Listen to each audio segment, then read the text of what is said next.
प्रार्थना के साथ योग साधना की शुरुआत करते हैं और इसमें आज हम मोटापा के जो कॉम्प्लिकेशंस हैं उनकी भी बात करेंगे और जो न कर पाए ये अभ्यास जो मैं अभी बता रहा हूं वे उस दौरान कपालभाति और अनुलोम विलोम कर सकते हैं, थोड़ा सूक्ष्म व्यायाम कर सकते हैं। वैसे ऐसे ही सरल अभ्यास है जिसको अक्सर सभी कर सकते हैं, 99% भाई बहन कर सकते हैं। मोटापा का एक बड़ा दुष्प्रभाव होता है, जैसे डिजीज के साइड इफेक्ट्स होते हैं ऐसे ही मोटापा के कॉम्प्लिकेशंस दुष्प्रभाव होते हैं। उनमें एक दुष्प्रभाव है डायबिटीज। पैरों को सामने खोल लीजिए। तो आपको मोटापा है और मोटापा के कारण से आपको डायबिटीज भी हो गई है। मोटापा के तो 13 अभ्यास आपको बता ही दिए गए। अब यदि डायबिटीज है तो वो 13 के 13 अभ्यास आपको फायदा करेंगे, प्राणायाम 8 के 8 उसमें फायदा करेंगे, लेकिन उसके लिए अतिरिक्त अभ्यास आपको बता देते हैं। पैर ऐसे मोड़ के बैठे, जब कोई भी आसन में बैठते हैं तो सीधे बैठते हैं तो इसको दंडासन कहते हैं। उसी में बैठ के कोई आसन होता है, एड़ी बाहर पंजा अंदर। घुटनों में ज्यादा दर्द हो तो इसको न करना। सामान्य सावधानी, घुटनों को ज्यादा नहीं मोड़ना वो जिनको घुटनों में ज्यादा दर्द है। बैक एक ज्यादा है तो आगे नहीं झुकना, अन्य है तो पीछे नहीं झुकना। उच्च रक्तचाप, हृदय रोग, हार्ट, हाई बीपी की प्रॉब्लम है, बहुत वीकनेस है तो जोर जबरदस्ती कोई योगाभ्यास नहीं करना। योगाभ्यास के 4 विशेष नियम आपको बताए थे। योगाभ्यास में मेथड अर्थात उसकी विधि, टाइमिंग अर्थात किस योगाभ्यास को कितने समय करना, ये बहुत महत्वपूर्ण है। और मेथड और टाइमिंग के अलावा कंसंट्रेशन, एकाग्रता के साथ करना और कंटिन्यूटी में। एक दिन के अलावा, एक दिन तो जितना समय करना उतना करना ही है, फिर लगातार करो तो रूपांतरण होता है। मैंने कहा 3 दिन में उस रूपांतरण को आप देख सकते हो। और आपने देखा है कि भाई बहनों ने औसत रूप से 1.5 किलो से लेकर के 3 किलो और अपवाद रूप में किसी ने 3 दिन में ही 5-5 किलो वजन कम किया है। ये योग का प्रत्यक्ष लाभ कहते हैं, प्रत्यक्ष किम प्रमाण। तो इससे आपको एक उत्साह मिलता है कि योग जो है जो हम कर रहे हैं उसका तुरंत लाभ। एक तो लंबे समय तक करने से लाभ, जैसे कैंसर आदि रोग है, SLEMS ऑटोइम्यून डिजीज है, रूमेटॉइड अर्थराइटिस है, अंग टेढ़े मेढ़े हो गए, पूरा शरीर गल सड़ गया है, सोरायसिस, एक्जिमा, स्क्लेरोडर्मा हो गया है, तो थोड़ा वक्त लगेगा। तो तात्कालिक लाभ तो आपने देख लिया है कि ब्लड प्रेशर है, शुगर है, ओबेसिटी है, कोलेस्ट्रॉल है, ये तुरंत कंट्रोल में होते हैं, एक क्षण में रूपांतरण होता है। लेकिन कुछ रोगों में थोड़ा वक्त लगता है, तो धैर्य के साथ लगे रहे। सब काम तुरंत तो नहीं होते। अंगूठा अंदर, उंगलियों ऊपर, मुट्ठियां बंद। ये अभ्यास बहुत अच्छे हैं। डिफरेंट एंगल से हम शरीर को गति भी दे रहे हैं और उससे अलग अलग प्रकार की शक्ति हमारे भीतर पैदा होती है। तो अंगूठा अंदर, उंगलियों ऊपर, मुट्ठियां बंद। ये मंडूकासन पेट के लिए भी, डायबिटीज के लिए भी, सबके लिए बहुत अच्छा है।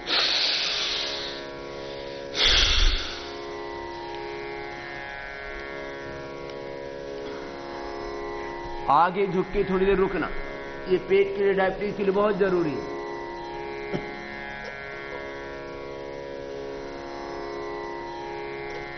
गर्दन सीधी,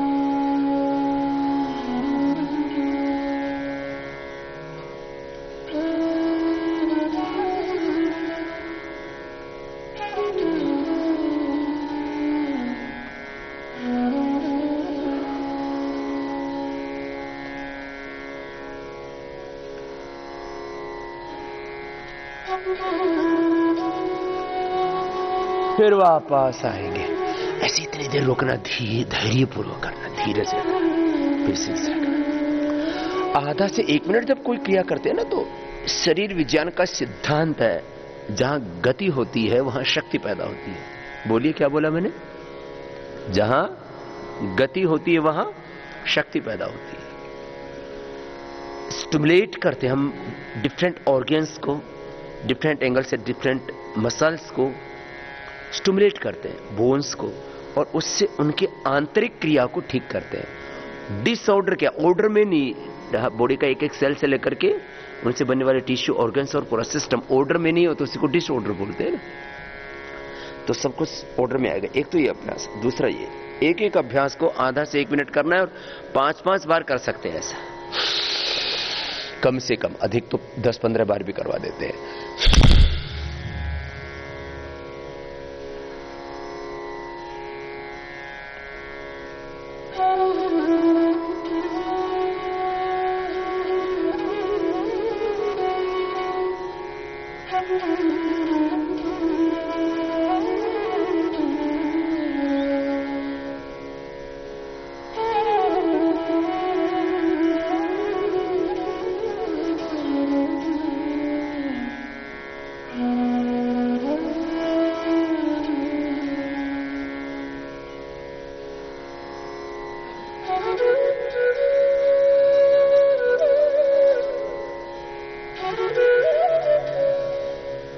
फिर वापस आ जाते हैं सब। आधा से 1 मिनट आगे झुक करके रुकना, यह मंडूकासन। क्या नाम है इसका बोलिए? ये सभी आसन डायबिटीज के साथ साथ पेट के लिए भी उपयोगी है, लाभकारी है। पेट में ही एक ग्रंथि होती है, उसको बोलते हैं आग्नेयाशय। एक ग्लैंड होता है, उसको पेनक्रियास कहते हैं। उसकी आंतरिक क्रिया गड़बड़ होगी, इसी को डायबिटीज कहते हैं। इससे वो पेनक्रियास अच्छा होगा। एक आसन। दूसरा आसन, पैर सामने खोल लीजिए। ये ऐसे इस आसन को कम से कम 5 बार किया जा सकता है। डायबिटीज ज्यादा हो तो 10 से 15 बार तक भी करवा देते हैं। दाहिना पैर बाएं पैर पर, बाएं दाहिने पर आप नहीं कर पाएंगे इसको, तो सुखासन में बैठ के कर ले आप। ऐसे सुखासन में बैठ के पैर मोड़ के, बाएं हाथ नीचे, दाएं उसके ऊपर, ये होगा योग मुद्रासन। क्या नाम है बोलिए? योग मुद्रासन।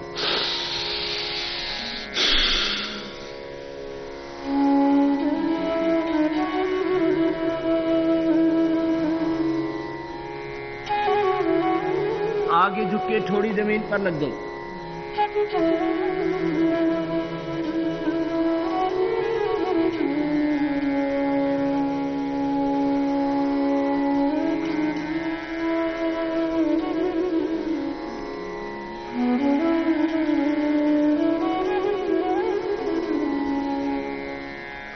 वापस आ जाते हैं। आगे झुक करके श्वास बाहर छोड़ करके थोड़ी जमीन पर लगा देते हैं, और आगे झुकने के बाद जब वहां ठहरते हैं तब सांस की गति सामान्य हो जाती है। योग मुद्रासन। ये 2 आसन तो बहुत ही जरूरी है डायबिटीज के लिए और पेट के लिए। इसको भी 3 से 5 बार कम से कम कर सकते हैं।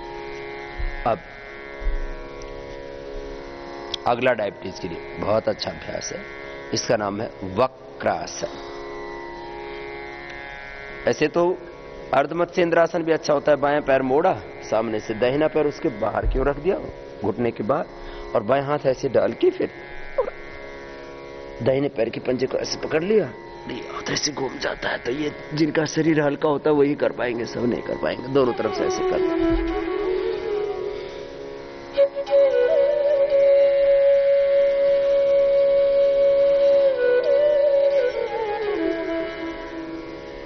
ये सबके बस की बात नहीं होती, क्योंकि शरीर इतना हल्का फुल्का नहीं होता है ना, तो दाहिना पैर मोड़ लेते हैं। ये सब कर पाएंगे।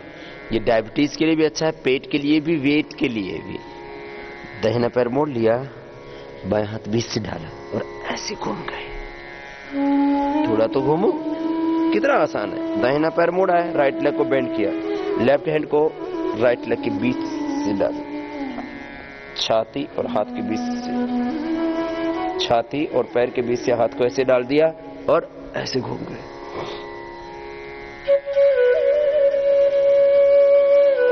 पूरे पेट में घुमाव आता है, पीठ में, कमर में भी घुमाव आता है, ऐसे घूमता है। छोड़ दीजिए। फिर दूसरी तरफ से बाएं पैर मोड़ लिया, दाएं हाथ छाती हुए और पैर के बीच से ऐसे डाला और क्रॉस करके जो जितना हाथ को ऐसे ला सके। अब दाहिने हाथ से बाएं पैर को क्रॉस करते हुए दाहिने पैर के घुटने को ऐसे पकड़ लिया और बाएं तरफ से ऐसे देखा।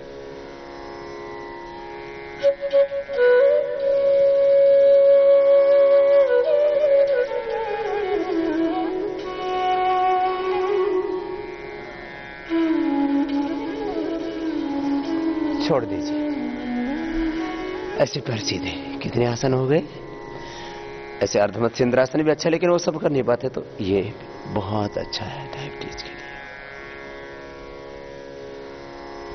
मंडूकासन, योग मुद्रासन, अर्धमत्स्य इंद्रासन या वक्रासन। अब गोमुखासन, बाएं पैर नीचे दाहिना ऊपर। डायबिटीज के कारण से कॉम्प्लिकेशंस होते, कंधे जाम हो जाते हैं। डायबिटीज वालों की किडनी की भी दिक्कत होती है, आंखों की भी दिक्कत होती है, न्यूरो प्रॉब्लम्स होती है। इसी को नेफ्रोपैथी, रेटिनोपैथी और न्यूरोपैथी कहते हैं। बाएं पैर नीचे दाहिना पैर ऊपर, घुटने पर घुटना। अब बाएं पैर नीचे दाहिना पैर ऊपर है, घुटने पर घुटना है, ऐसे पैर मोड़ के बैठ गए। जो पैर ऊपर है वही हाथ ऊपर से लेते हैं, दूसरा हाथ पीछे से लाते हैं और ऐसे हाथ से हाथ को पकड़ लेते हैं।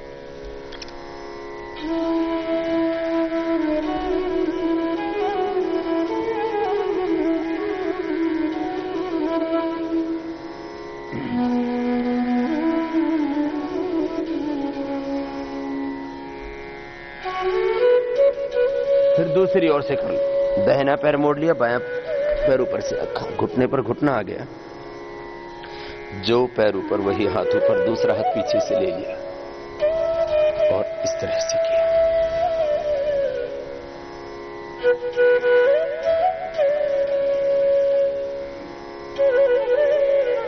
योगाभ्यास से डायबिटीज और डायबिटीज की सभी कॉम्प्लिकेशन, चाहे फ्रोजन शोल्डर की प्रॉब्लम हो, चाहे रेटिनोपैथी की प्रॉब्लम हो, चाहे न्यूरोपैथी की प्रॉब्लम हो, चाहे नेफ्रोपैथी की प्रॉब्लम हो, आसन और प्राणायाम ध्यान करने से डायबिटीज और डायबिटीज के कॉम्प्लिकेशंस पूरी तरह ठीक हो जाते हैं। ऐसे बैठ गए थोड़ी देर। ये डायबिटीज के लिए विशेष अभ्यास आपको बताया। अब पेट के लिए आपको अभ्यास बताते हैं। ये सभी अभ्यास जो आपने अभी किए, ये पेट के लिए भी अच्छे हैं। पेट में गैस और गैस के साथ फिर अपचन, इंडाइजेशन, फिर एसिडिटी, अम्लपित्त, फिर कोलाइटिस, संग्रहणी, अल्सरेटिव कोलाइटिस, रक्त संग्रहणी, ब्लीडिंग होने लगती, बड़ी प्रॉब्लम्स होती है पेट की भी। कहते हैं पेट ठीक तो सब कुछ ठीक। पेट को ठीक करने के लिए क्या करें? तो चलिए लेट जाइए सभी मेरे साथ, सब करेंगे। बहुत अच्छे अभ्यास हैं, कुछ अभ्यास तो सभी कर पाएंगे। 5 अभ्यास खास हैं लेट करके पेट के लिए। दोनों पैरों को मोड़ लिया, दोनों हाथ की उंगलियों को इंटरलॉक कर लिया। जो दोनों से न कर पाए वो एक पैर से कर लेंगे। कमर में दर्द है तो सिर नहीं उठाना, कमर में दर्द नहीं है तो सिर उठाना, श्वास बाहर छोड़ना। दोनों हाथ की उंगलियों को इंटरलॉक करिए, घुटनों के ऊपर से पैरों को पकड़ के दबाया, घुटनों को छाती से लगा दिया और सिर उठा करके नासिका को लगा दिया पैर की घुटनों। थोड़ी देर इस स्थिति में ठहरते हैं, एकाग्रता पूर्वक करना। विधि, मेथड ठीक हो, समय, एक अभ्यास को जितना समय देना, एक राउंड में या उसकी कितनी राउंड करने, उसका पता होना चाहिए। एकाग्रता से, ध्यान से करना।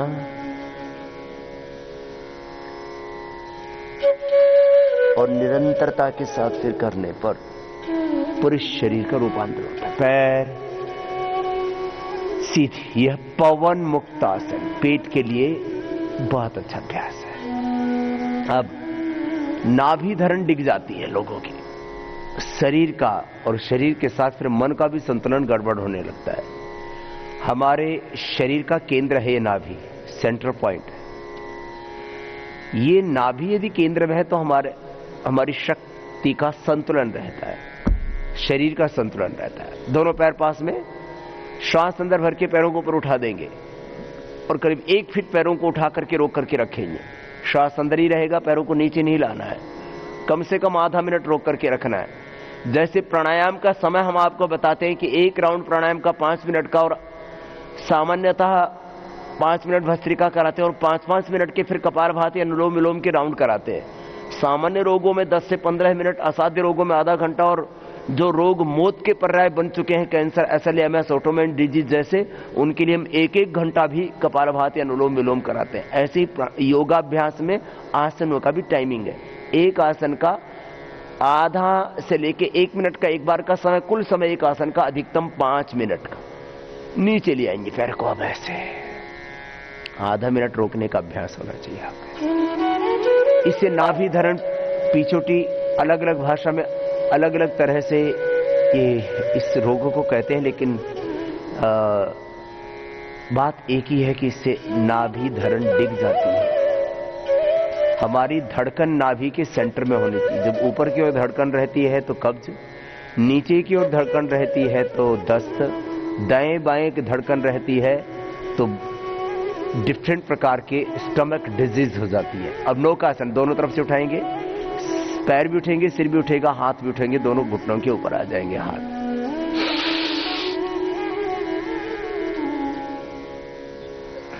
दोनों तरफ से उठा दिया बराबर, उठा करके रोक के रखेंगे।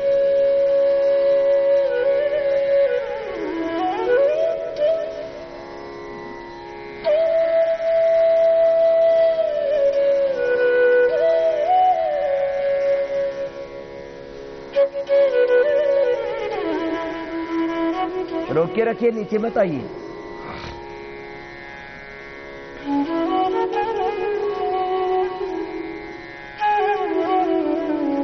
फिर वापस आना आराम से। नौकासन, उत्तान,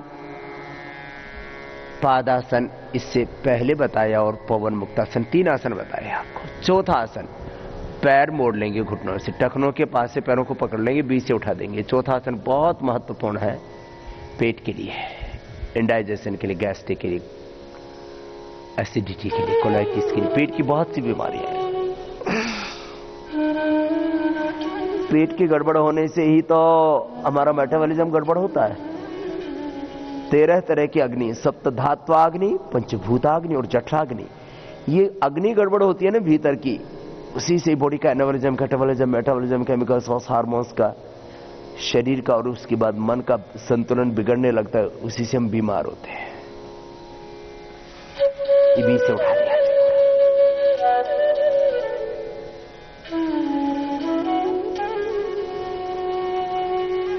फिर नीचे आ गए। आधा मिनट ऐसे उठा के रखना। अब 5वां अभ्यास आप देख लेंगे, थोड़ा कठिन जरूर है। दोनों पैरों को तलवों से मिला दिया, दोनों हाथ की उंगलियों को इंटरलॉक कर लिया। पैरों को अब खींचेंगे, सिर उठा करके पैर के अंगूठी से नासिका लगा देते हैं। पादांगुष्ठ नासा स्पर्शासन, ये कठिन है।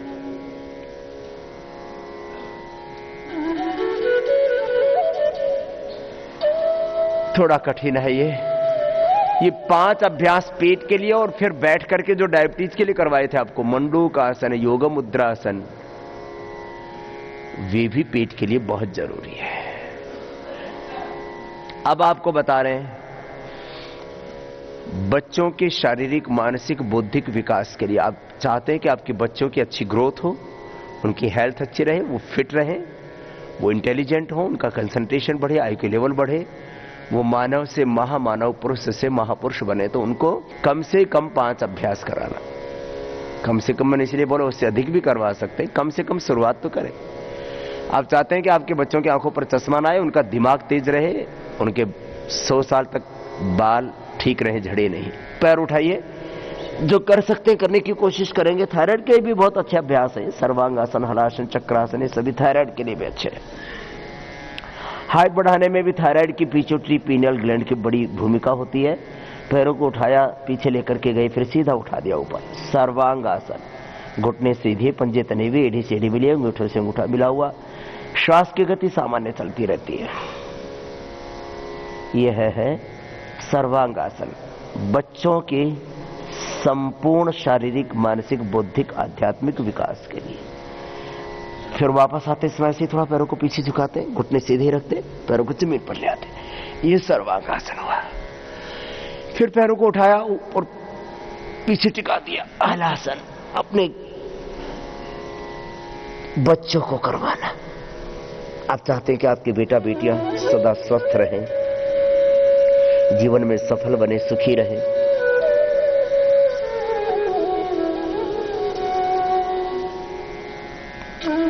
फिर वापस आ गए। ऐसे एक एक अभ्यास को आधा से एक मिनट कर सकते हैं। पैर मोड़ लिए, दोनों हाथ कंधों के नीचे रख दिए और बीच से उठा लिया।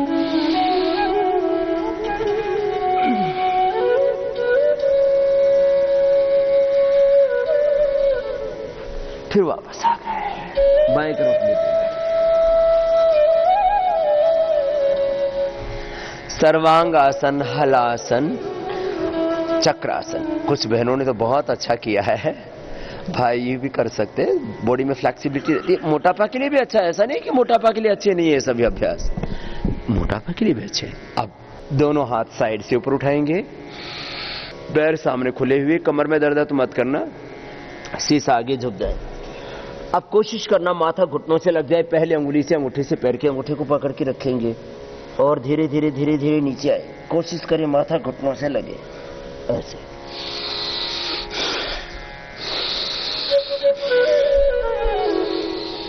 ऐसे 4-5 बार कर लो। आगे झुको, कोशिश तो करो। कोशिश करेंगे तो माथा घुटनों से भी लग ही जाएगा। ऐसे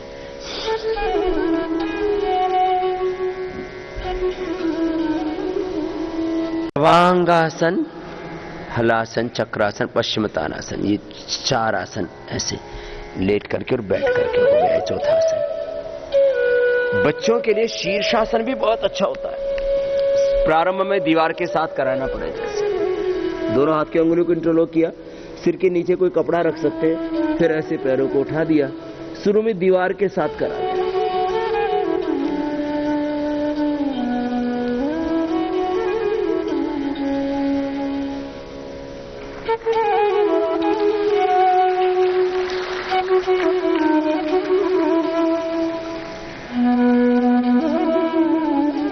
फिर ऐसे इसी में ये दूसरा आसन शीर्ष पद्मासन इसको कहते थे। शीर्षासन में पद्मासन लगा दिया। ऐसे शरीर का संतुलन बन, याद रखना। बचपन में जो करने का अभ्यास हो गया तो बाद तक भी अभ्यास रहता है। खड़े हो जाएंगे सभी। बच्चों को आप ये 5 अभ्यास तो आपको बताए। अब इसमें से शीर्षासन थोड़ा समय साध्य है, थोड़ा सा वक्त लगेगा। ये ताड़ासन तो सब बच्चों से करवा सकते हैं ना। तो कम से कम 5 आसन और फिर अधिक कर सके तो बहुत अच्छी बात है। इससे बॉडी की पूरी स्ट्रेचिंग हो जाती है, आपके लिए भी अच्छा है। रोज नहीं तो कभी कभी कुछ अतिरिक्त आसन कर लिए तो उससे बॉडी का बैलेंस बना रहता है।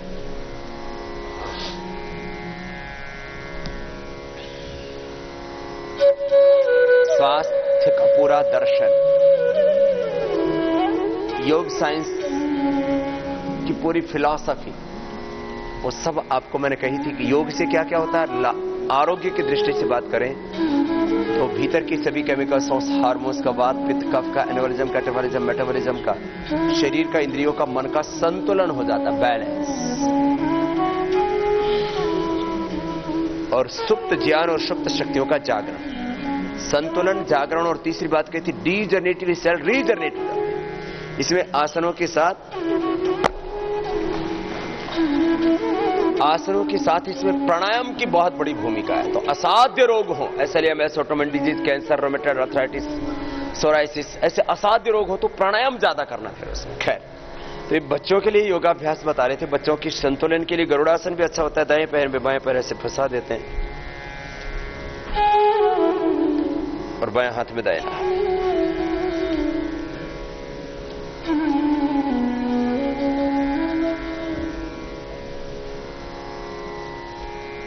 अब आपका थोड़ा वक्त लगेगा, थोड़ा आपको पहले थोड़ा दुबला पतला कर दे तो आप भी ऐसे फिर कर पाएंगे। बोले बाबा जी अभी तो संतुलन बिगड़ रहा है।